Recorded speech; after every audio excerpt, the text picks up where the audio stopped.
Avalon is a legendary island featured in the Arthurian legend. It first appears in Geoffrey of Monmouth's 1136 pseudo-historical account Historia Regum Britanniae as the place where King Arthur's sword, Excalibur, was forged, and later where Arthur was taken to recover from his wounds after the Battle of Camlann. Avalon was associated from an early date with mystical practices and people such as Morgan le Fay. Etymology: Geoffrey of Monmouth referred to it in Latin as Insula Avalonus in the Historia. In the later Vita Merlini he called it Insula Pomorum, the Isle of Fruit Trees. The name is generally considered to be of Welsh origin, derived from Old Welsh, Old Cornish, or Old Breton abul or Avalon, apple tree, fruit tree. It is also possible that the tradition of an apple island among the British was influenced by Irish legends concerning the otherworld island home of Manannan Mac Eliaran La, a main Ablach,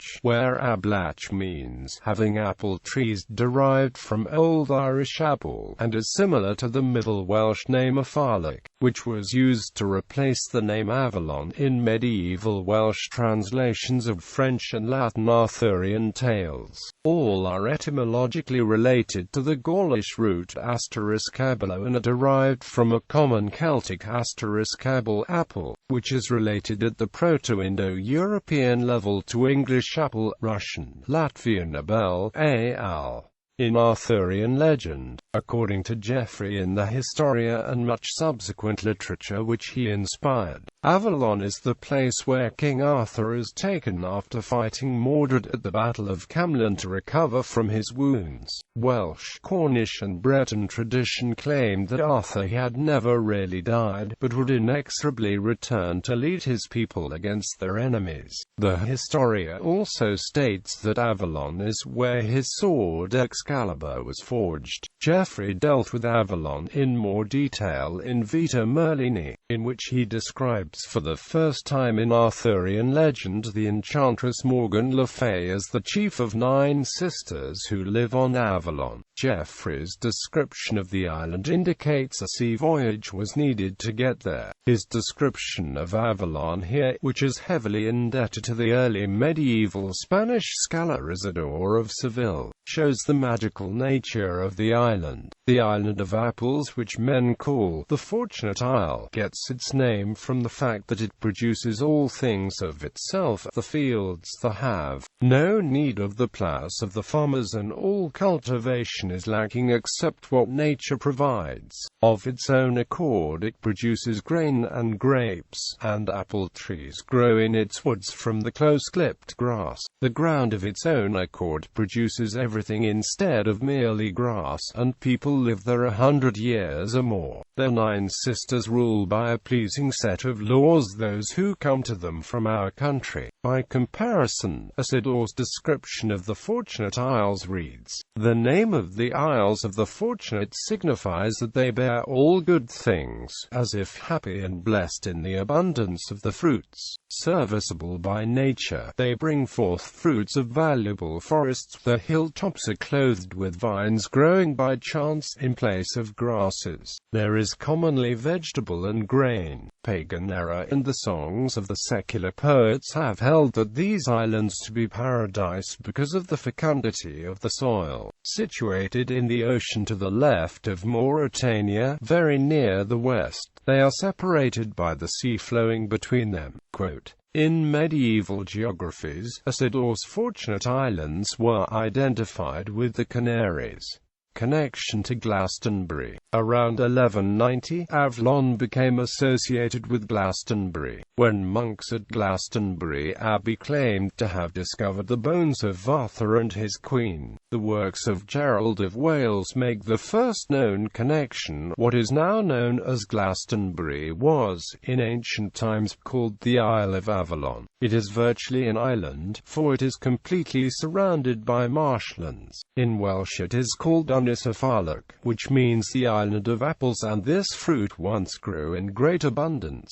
After the Battle Battle of Camlann, a noblewoman called Morgan, later the ruler and patroness of these parts as well as being a close blood relation of King Arthur, carried him off to the island, now known as Glastonbury, so that his wounds could be cared for. Years ago the district had also been called Ynys in Welsh, that is the Island of Glass, and from these words the invading Saxons later coined the place name Glastonbury. Though no longer an island in the 12th century, the high conical bulk of Glastonbury had been surrounded by marsh before the surrounding fenland in the Somerset levels was drained. In ancient times Pontus Baldyke would have guarded the only entrance to the island.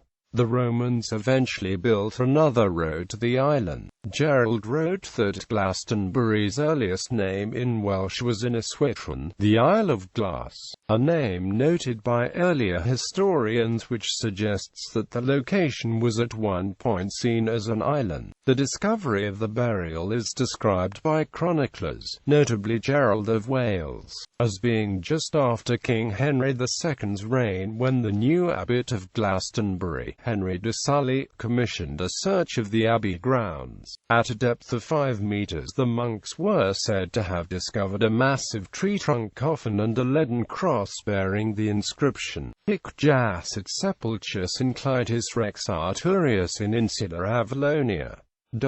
Accounts of the exact inscription vary, with 5 different versions existing. The earliest is by Gerald in Liber de Principis Instruction c. 1193, who wrote that he viewed the cross in person and traced the lettering. His transcript reads, "Here lies buried the famous King Arthur with Guinevere his second wife in the Isle of Avalon." Inside the coffin were 2 bodies, who Giraldus refers to as Arthur and his queen. The bones of the male body were described as being gigantic. The account of the burial by the Chronicle of Margam Abbey says 3 bodies were found, the other being of Mordred. In 1278 the remains were reburied with great ceremony, attended by King Edward I and his queen, before the high altar at Glastonbury Abbey, where they were the focus of pilgrimages until the Reformation. The story is today seen as an example of pseudo-archaeology. Historians today generally dismiss the authenticity of the find, attributing it to a publicity stunt performed to raise funds to repair the abbey, which was mostly burned in 1184.